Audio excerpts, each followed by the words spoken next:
Usai artis berinisial P, R, dan T, kini Sekretariat Pendiri Indonesian Audit Watch atau IAW, Iskandar Sitorus, kembali membongkar dugaan artis yang terlibat pencucian uang ataupun masalah pajak dengan Rafael Alun Trisambodo. Kini Iskandar Sitorus menyinggung selebgram berinisial S dengan dugaan selebgram S tersebut terkonsolidasi dari kasus persoalan pajak di lingkungan pertambangan. Dengan membawa dokumen 920 halaman, Iskandar Sitorus kemarin menyambangi Mahfud MD.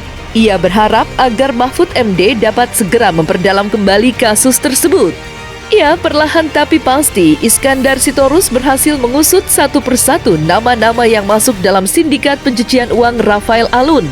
Lantas, seperti apa bukti baru yang dibawa oleh Iskandar Sitorus? Dan siapakah sosok selebgram tersebut sebenarnya? Nah, ini kami sudah bawa untuk dipelajari oleh Pak Mahfud bagaimana keterkaitan pajak-pajak yang dikemplang oleh kurang lebih 50 korporasi tambang, lalu bagaimana keculasan-keculasan terjadi, bahkan sampai anak petinggi negara yang berseragam ada di dalamnya, putrinya. Nah, jadi kita harapkan agar Pak Mahfud bisa menelisik ini. 920 lembar. Sebel ini ya Pak? Ya, 920 halaman yang ada runtutan, ada kronologi, ada pembuktian, dan ada perbedaan antara data korporasi dengan data modi di sistem Kementerian SDM Republik Indonesia. Begitu.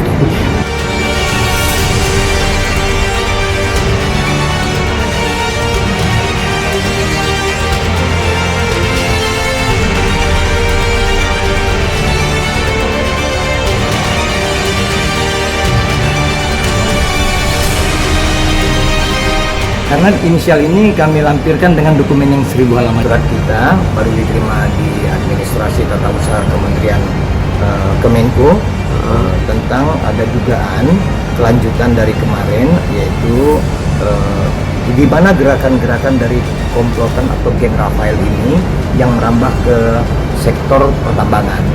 Sektor ini adalah yang kemarin ribut-ribut di Mabes Polri, namun belum berujung. Nah, kami harapkan agar nanti Pak Mahfud MD bisa menelisik 920 halaman kurang lebih. Kalau kami hitung sampai kurang lebih 50 korporasi terlibat di dalamnya. Modus operandi mereka itu hanya dua. Pertama, pengemplangan pajak. Satu perusahaan yang ada selebgram inisial S itu, yang istri dari petinggi berseragam, itu hampir 2 triliun mengemplang. Itu periode 2020-2022. Nah, baru modus yang kedua, mereka adalah selalu memanipulasi dan menghindarkan jumlah serta sumber uang yang menjadi biaya atau ongkos produksi untuk eksplorasinya mereka dan atau eksploitasi. Jadi ada modal kerja itu mereka tutup-tutupi, mereka tidak beritahu.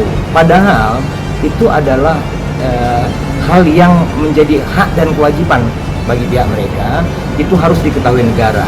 Harusnya Pak Menko bisa menelisik ini karena kami lihat sejak periode 2016 terjadi perubahan yang luar biasa besar di dunia pertambangan Indonesia.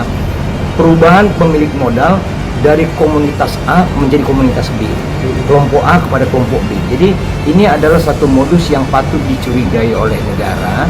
Jangan sampai mereka melakukan langkah-langkah untuk memanipulasi negara yang berikutnya gitu ya. Nah, jadi manipulasi ini kecenderungan adalah modal-modal atau uang kotor itu berpindah ke pertambangan. Iskandar Sitorus tampak sedang gencar-gencarnya mengusut bisnis kotor pencucian uang yang melibatkan publik figur. Namun, Sekretaris Pendiri Indonesian Audit Watch ini sama sekali enggan untuk menyebut nama lengkap dari pihak-pihak yang terlibat. Seperti diketahui, selama ini Iskandar Sitorus hanya menyebut inisial nama saja. Tak ayal, banyak yang menilai bahwa penyebutan inisial saja hanya akan menimbulkan rasa penasaran hingga spekulasi bermacam-macam. Namun, seakan tak menanggapi hal tersebut, Iskandar Sitorus tetap fokus menelisik kasus tersebut. Lantas, bagaimanakah aliran pencucian uang itu dapat terjadi? Umumnya, mereka dihilir. Di hulu itu paling kayak si S ini.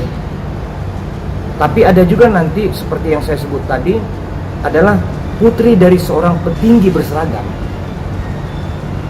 inisialnya K. Itu dia putri, masih muda, tapi bisa masuk ke dalam korporasi tambang yang usia tua dan baru dibeli perusahaan itu kemarin.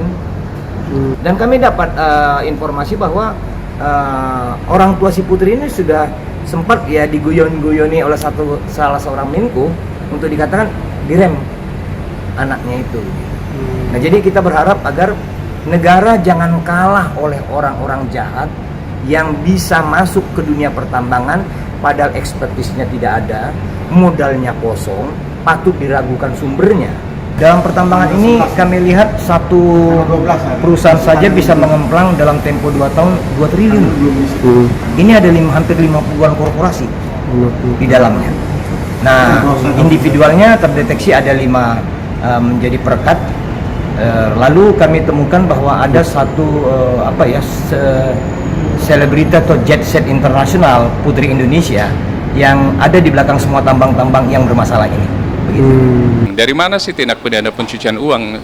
Majority atau semuanya dari kejahatan-kejahatan tindak pidana, mulai dari korupsi, mulai dari kejahatan perbankan, kejahatan pengemplangan pajak, penipuan, penggelapan, prostitusi, drug, alkohol, trafficking, dan kejahatan-kejahatan luar biasa lainnya. Sehingga uang tersebut yang tadinya tidak bisa masuk ke sebuah sistem perbankan, itu bisa masuk karena mereka memplacement, kemudian melayering, baru melakukan integrasi. Jadi 3 cara untuk TPPU itu harus placement dulu, ditempatkan dulu uang yang cash tadi dalam bentuk sebuah instrumen, kemudian di layering, dirubah bentuk, yang tadinya uang cash menjadi uang asuransi misalnya, atau mungkin uang perbankan dan lain-lain, kemudian mengintegrasi menjadi seolah-olah sah.